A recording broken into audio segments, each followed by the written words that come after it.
Well, hey there, and thanks for joining us for The Weekly Grind, a podcast where we work out the topics that shape and influence the culture, community, and church of today from a biblical perspective. My name is Ben, here with my pastor and good friend Chip. He's the lead pastor, and I'm the worship pastor here at the Napoleon Church of the Nazarene. Today on the podcast, we talk about 4 important words today: humility, gentleness, patience, and love. And we look into Scripture and see what Scripture has to say about this and how we can exemplify this in a world that is just so chaotic. So this is The Weekly Grind.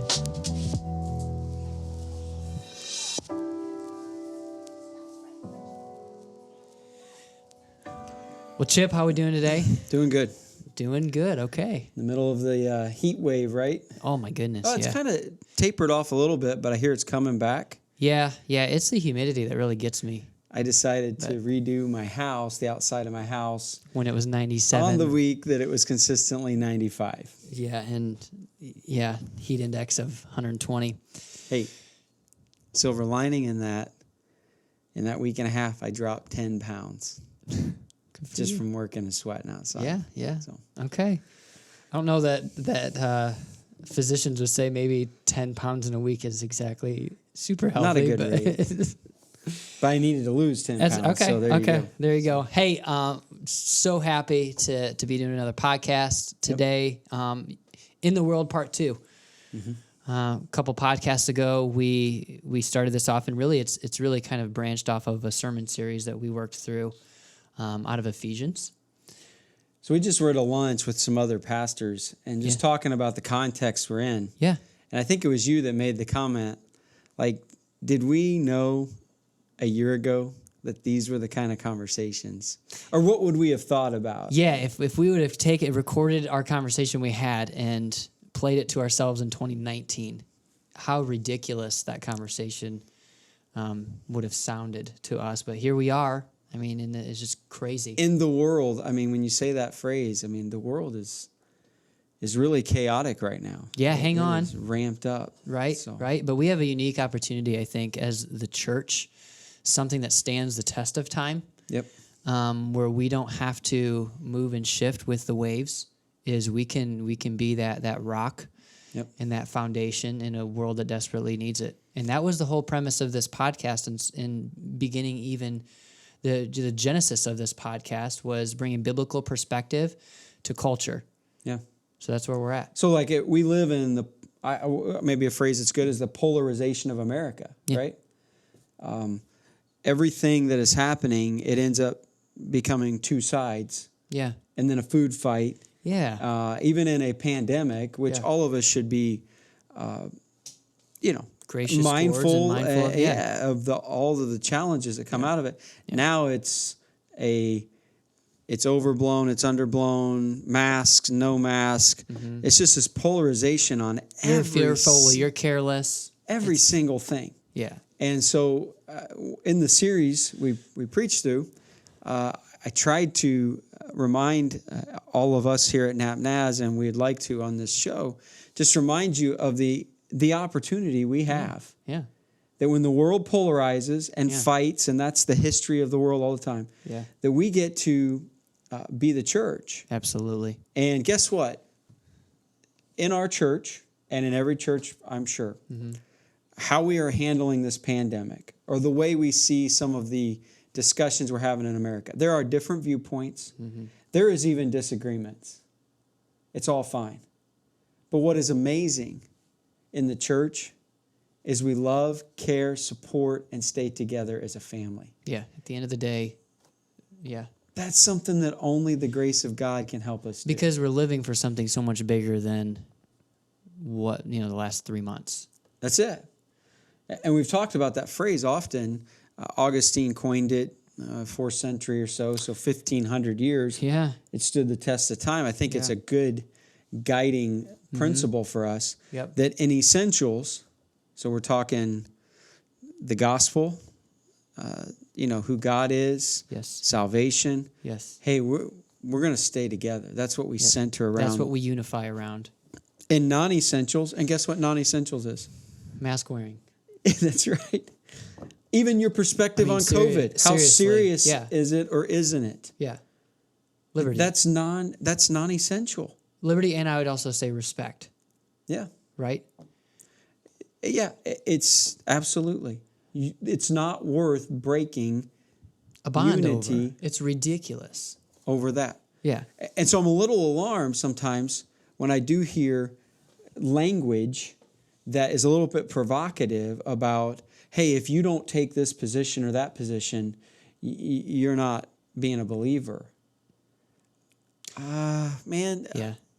I just feel like in this, essentials unity, non-essentials liberty, in all things charity. I think for us, we've seen time and time again in the church and even in our culture, it's the non-essentials that we become the most fired up about. Right. What is the deal? Why is that? It's always been that way. Yeah.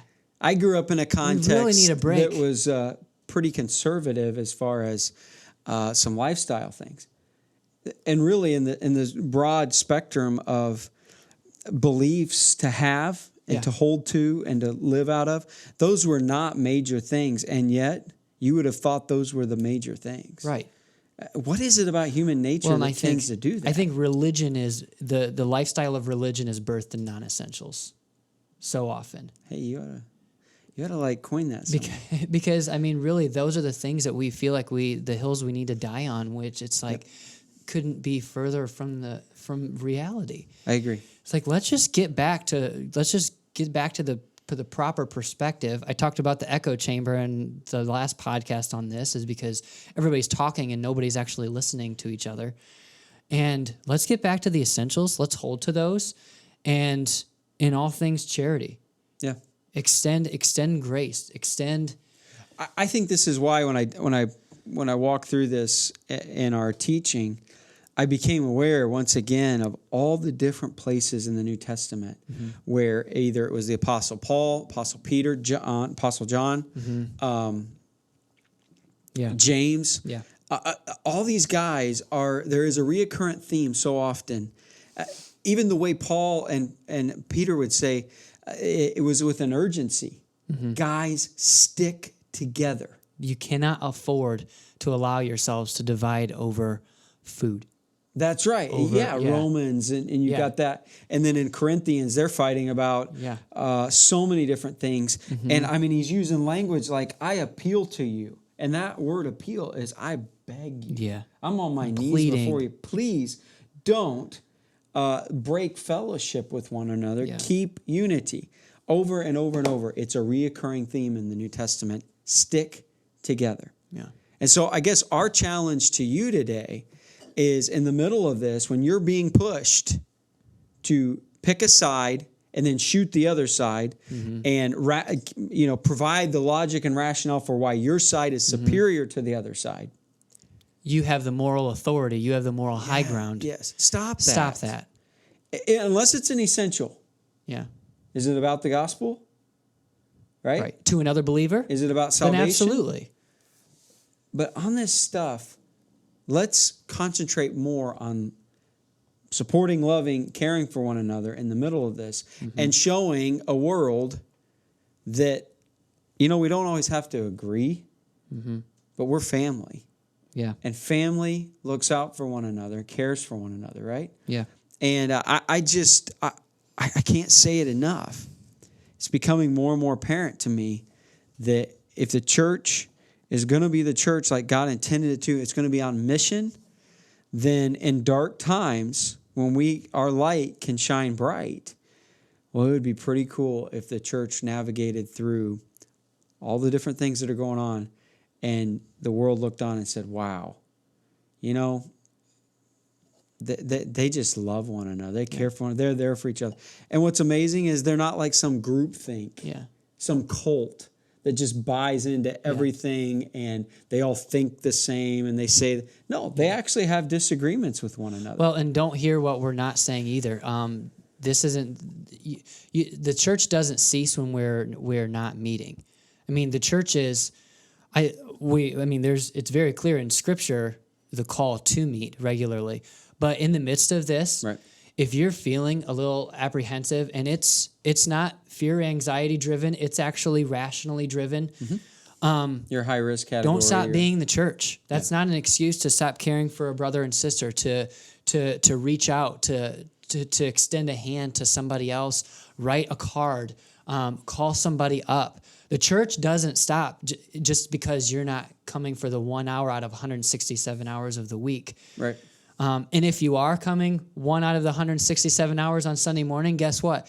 That's not the church either. You continue throughout your week to go out, to be Christ in your workplace, in your homes, in all things. Yeah. And so I just think as believers, we just need to remind ourselves, what is our role as Christ followers? If you claim to be a Christ follower, James talks about the evidence is in the fruit of your being. Yeah. So staying together, sticking together through this, even having differing opinions about... That's okay. That's okay. I think what I saw in Ephesians when it says endeavor or make every effort, be intentional about keeping the unity of the Spirit and the bond of peace. Yes. There was 4 words there that I think we need to just allow to guide us. Mm-hmm. Humility, gentleness, patience, and love. Yeah. So if I'm prone to get on social media, and I want to input my voice into the conversation, is it done with humility, gentleness, patience, and love? Yeah. Right? Yeah. In the family reunion setting, when there's differences of opinion, am I leading with humility, gentleness, patience, and love? Yeah. I love in the church setting. Right. When 2 brothers or 2 sisters disagree about how serious COVID is, or are we overreacting, underreacting? Am I, with my family member, acting in humility, gentleness, patience, and love? Yeah, I love in our notes here what we have about humility. Humility is not thinking less of yourself. Yes. It is thinking about yourself less. Again, back to what you and I talked about in the conversation before, listening to one another through this is a really big deal. Yeah. Well, humility says, I care about your opinion. Yeah. And I don't need my opinion to be the only thing in the room. Right. I have an opinion. It's not thinking of yourself less or think, but it is, your opinion is valuable too. Yeah. And how we get through this is listening to one another. Yeah. I love the gentleness is that meekness word. Right. That the way I handle disagreement or the way I handle different perspectives is one with a meekness. Yeah. Like, you know me, I get fired up, right? Yeah. And I need to be careful that I don't come across with somebody in a way that's well. And as pastors, I mean, we have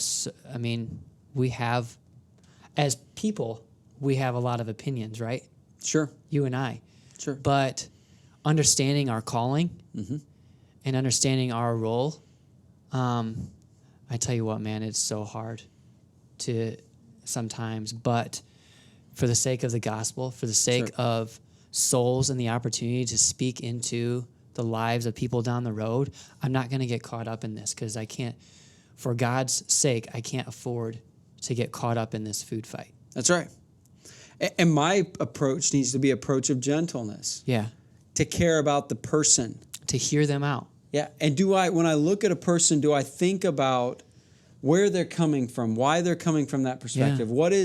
What are other factors? Do I really care about their point of view? Yeah. Or am I just listening as I'm preparing my own response to then prove them wrong and make a point about why they should believe what I believe? Yeah. Gentleness isn't like that. Patience, that word, I like when I was studying that word out. It's like, it's a word they used when they were with dynamite and a long fuse, right? And it's like, if you're going to shoot off dynamite, you better have a fuse that you can light and then get a ways away so it burns off slow, right? Yeah. I'm telling you, man, social media, the long fuse doesn't exist. It's reaction. It's, man, red hot. Yeah. Well, Christian believers in the community with brothers and sisters, I would say with everybody, we have a long fuse. Yeah. There's a patience about, help me understand why you have that position. It's not, I agree with everything you're saying. Yeah. Well, this is to me, it's the difference between responding or reacting, right? Yeah. I think a response is heartfelt. It maybe exhibits some of these because it's thought through. Yeah. Reacting is what Twitter's for. Yep. It's and you see the toxicity and how poisonous that is. And that's forbearing one another in love. That last word is like throwing a blanket over something. The idea of love covers a multitude of sins. Can we just love one another and realize that, you know what, I have put my foot in my mouth sometimes. I've overreacted. And what I need from you most is just love and grace. Grace. Yeah. And I'm going to do the same for you. Yeah. And we're going to navigate Every through time. this. And sometimes it's going to be like, I wish you wouldn't have said that. Or, but hey, man, it's my brother. I forgive you. I love you. But gracious. Just 7 times? Yeah, it's true. Or 70 times 7. Right. But it's that kind of attitude, mindset coming from us, Christ in us, creating a humility, a gentleness, a patience, and a love for one another. That's what keeps us together. Mm-hmm. And those things don't make us think about everything the same, the non-essentials, but they definitely keep us charitable to one another. Yeah. Dude, wouldn't it be so cool if we come out of this, and again, it seems like tomorrow there's going to be a new thing, but doesn't the church have a great opportunity to shine really bright when people are like, wow, you know what? I'm just amazed how much they stick together. Yeah. Because there's something bigger going on. I think, it's rare, right? The reason we're talking about this is because it's hard to do. That's right. But the church hasn't done a great job of it through the years sometimes. No. But that doesn't mean we try to continue to live that ideal out. No, absolutely. And right now, when it's polarizing big time, let's seize on that opportunity to stick with one another. Yeah. Love on one another, and not get crossed up over non-essentials. I mean, come on, you know what's coming. It's July. There's 5 more months or 4 more months of election stuff, and we know what's coming. Church needs to lead the way. We can't be reacting to culture. Mm-hmm. We need to be counterculture. We need to be leading the way. That was the life of Christ. That's what he exemplified. That's it. He never. That's why the disciples and so many were so frustrated with him and ended up crucifying him, because they thought that they were going to overthrow the Roman government, and he's like, no, that's not the way of this kingdom.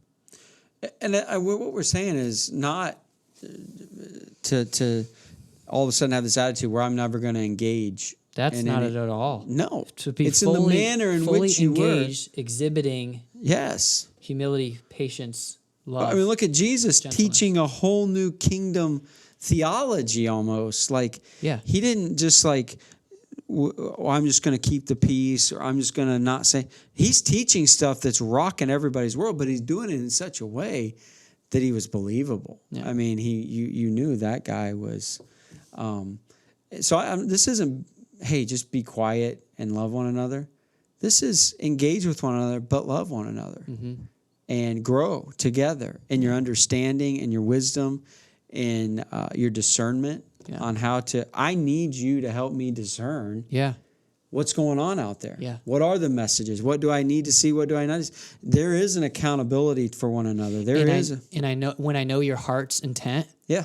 Then I am much more willing to let my guard down, because I know that you want what's best for me. Right. You're not self-seeking. That's it. And when I know, your heart, it's a whole lot easier for me to approach you in gentleness and patience. Yeah. And to speak truth in love. Yep, I agree. So let's take this opportunity. I know some of you might be discouraged. Some of you, maybe a lot of you are discouraged with the modern or the present climate. Mm-hmm. But let's see it as a way for God to continue to work in us through the power of His Spirit by keeping us together, keeping the unity of the Spirit and the bond of peace. Yeah. And allow the fruits of the Spirit that Christ had, that He brings us, to work. Yeah. It's time for rubber to meet the road, the church to stick together, lead the way, show something that's other. Gold is refined in the fire, right? That's it. And so in this time, don't you use this season, whether you want to just get immersed in the culture or whether you want to truly be refined, to be pressed, to be challenged, and then to grow in that and have something beautiful on the back end as a testimony. That's it. Yeah, let's take the opportunity together, church, and let's stick together through this and not be divided like every other sector of our government and our communities and society. Yeah, our society. Yeah, let's show something greater, what God can do.